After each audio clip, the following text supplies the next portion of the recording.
Hey, fried snapper, J. Kale's way. Go ahead and slice the front side, flip it over and squeeze fresh lime. Add some kosher salt. Add black pepper as well.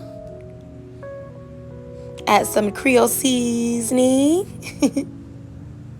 Add some allspice. I love allspice. Please go ahead and click subscribe and that little bell. We're going to add paprika. Give me a share, give me a like, all that good stuff. All right, and we are going to pat the seasoning down and slightly rub it as well, all around. Then flip it over, add a little black pepper, Creole seasoning, and cayenne pepper so we can have that skin nice crispy with a hint of spice.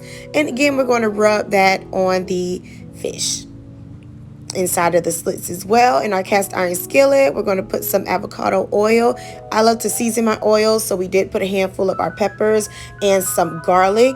You're going to add a little onion as well and just stir it around and let it sort of just cook with the oil for a little minute. Skin side down, place it in your cast iron. Ooh, ooh, ooh, ooh. We have a little commercial break, y'all.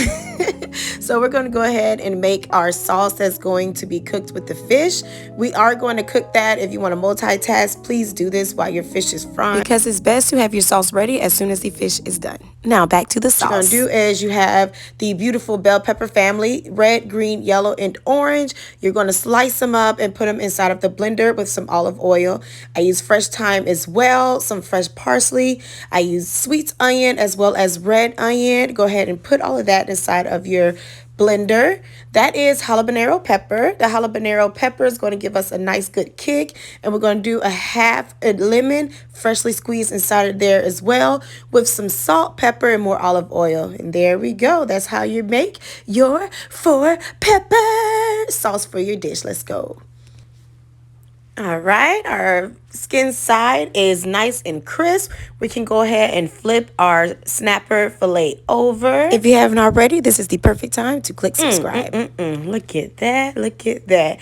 And let it continue to just do its little thing in that cast iron. All righty, the fish is done. Let's go ahead and put it on our cutting board. You're going to also remove the rest of the veggies out at that point. Add some chicken broth, veggie broth, whatever you like, just some broth.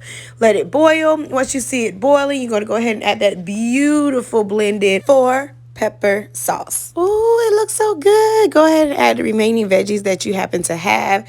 It'll add a nice, beautiful contrast of colors and the pop of your dish.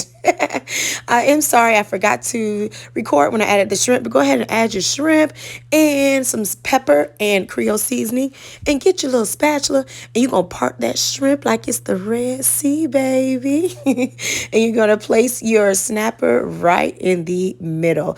And baby, we are done. All you have to do from that point is just add some more of that fresh thyme. Go ahead and place another fresh lemon in that, baby, because why not? And listen, you all enjoy. If you all would like to know how I made my cabbage and plantains, just stroll down on my playlist. You'll see it there. This is your girl, J. Kales. Thanks for watching. Peace out and be blessed.